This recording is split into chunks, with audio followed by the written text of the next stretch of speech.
পুলিশের একজন অতিরিক্ত ডিআইজির কত কোটি টাকার সম্পদ থাকতে পারে? 1 কোটি, 5 কোটি কিংবা বড়জোর 10 কোটি?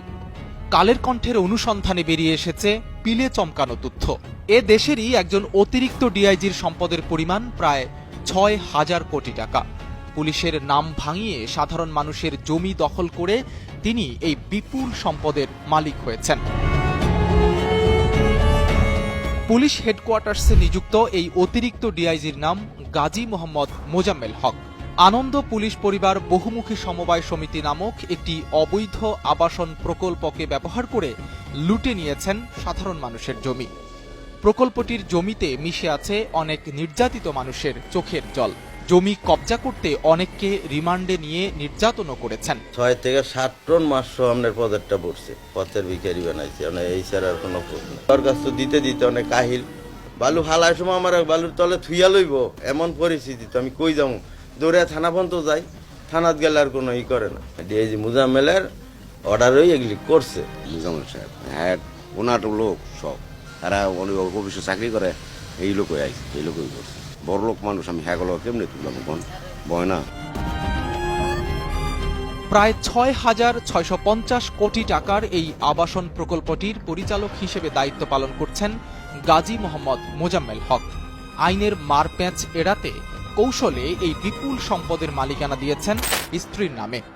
পুলিশের কল্যাণের কথা বলা হলেও সংস্থাটির সদর দফতর সহ সংশ্লিষ্ট সব জায়গায় খোঁজ নিয়ে এ ধরনের কোনো সমবায় সমিতির অস্তিত্ব পাওয়া যায়নি।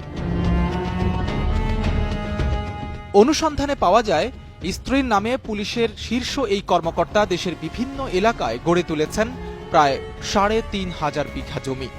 এর মধ্যে নারায়ণগঞ্জের রূপগঞ্জে আবাসন প্রকল্পেই রয়েছে 3,000 বিঘা জমি, যার বাজার মূল্য প্রায় 6,650 কোটি টাকা। এর পাশে প্রায় 100 বিঘা জমিতে রয়েছে বাগানবাড়ি, যার বর্তমান মূল্য প্রায় 165 কোটি টাকা।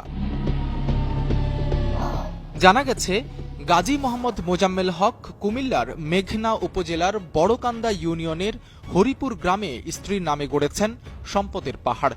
সেখানে আছে মেঘনা রিসোর্ট নামে একটি বাগানবাড়ি ও বিশাল মাছের খামার। 200 বিঘা আয়তনের এই খামারটির বাজার দর অন্তত 20 কোটি টাকা। এখানে অবকাঠামোগত ও মৎস্য প্রকল্প উন্নয়নে ব্যয় করেছেন কয়েক কোটি টাকা। নগদ টাকায় কেনার পাশাপাশি ক্ষমতার অপব্যবহার করে বিভিন্ন মানুষের সম্পদ লুট করেছেন মোজাম্মেল। এমনকি কৌশলে মেঘনা নদীও গিলে খাচ্ছেন তিনি। শুধু তাই নয়, নারায়ণগঞ্জের রূপগঞ্জ থানার কয়েতপাড়া ইউনিয়নে পূর্বাচলের 3 নম্বর সেক্টরের পাশে আনন্দ পুলিশ হাউজিং সোসাইটি নামে একটি আবাসন প্রকল্প গড়ে তুলেছেন অতিরিক্ত ডিআইজি মোজাম্মেল। একটানা প্রায় 3,000 বিঘা জমি ভরাট করে প্লট আকারে বিক্রি করা হচ্ছে। কয়েকটি প্লটে দাঁড়িয়ে গেছে বহুতল ভবনও। সাইদ রহমান, কালের কণ্ঠ।